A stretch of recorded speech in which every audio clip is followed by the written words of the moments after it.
Hi, Mark Numbers with Evermark Property Solutions.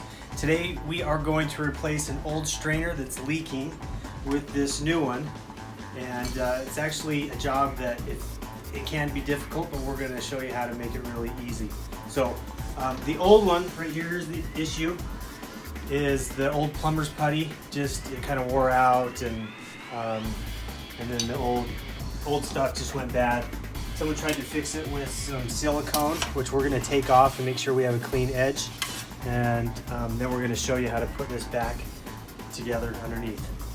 So we're going to make sure this edge is nice and clean so that when we put some new plumber's putty, it will stick really well.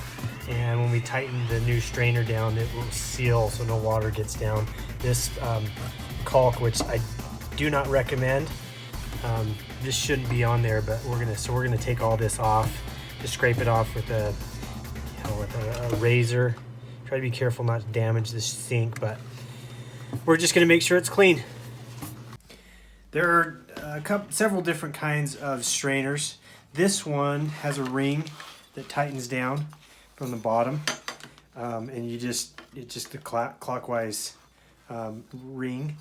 I actually prefer this type, and this is a Kohler. This has some screws that it comes with, and it still has a ring that tightens down, but in addition to the ring that tightens, these screws will tighten this rubber flange, this rubber washer from the bottom. All right, the next step is we're going to get some plumber's putty, and we want to get enough to roll out to go around this whole flange that goes on the top. So essentially we want enough, this is just like when you were in kindergarten playing with Play-Doh, that about a 1/2 inch round, and so it'll go around this whole thing. So I'm going to lay this out real quick.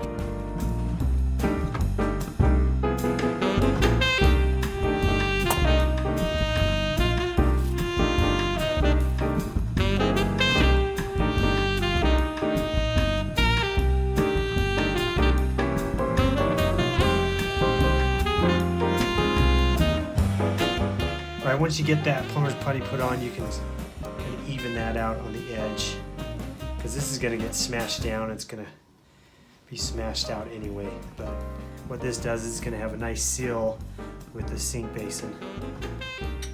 So I'm going to install this on the top, and the big thing right now is to make sure that this top isn't spinning.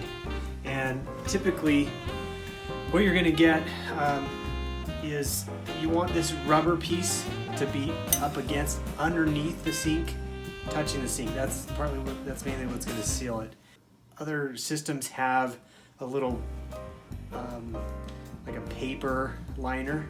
This has a metal one, and essentially that's going to let this spin while keeping this stable. You don't want this to spin. You want this to stay stable and just smash down as the plumber's putty comes out. As more of this plumber's putty comes out, it'll be easier to tighten the bottom flange. And so hand tighten as much as you can, especially on this system. We'll get as much plumber's putty coming out, and then we'll install those screws and really give it a good tight down.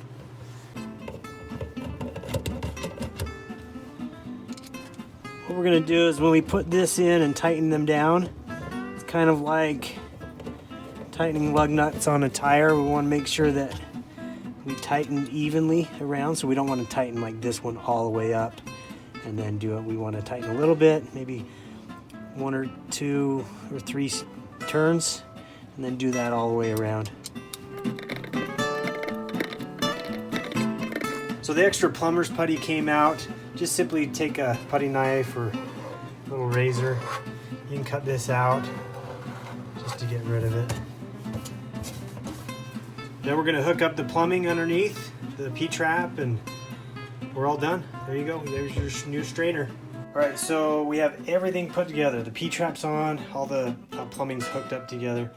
The last way you want to test this though is put the actual plug-in and fill the water up. I like to go at least halfway or 3/4 and get some pressure on this section. Make sure that that's nice and sealed, and if you have no drips, then you're done.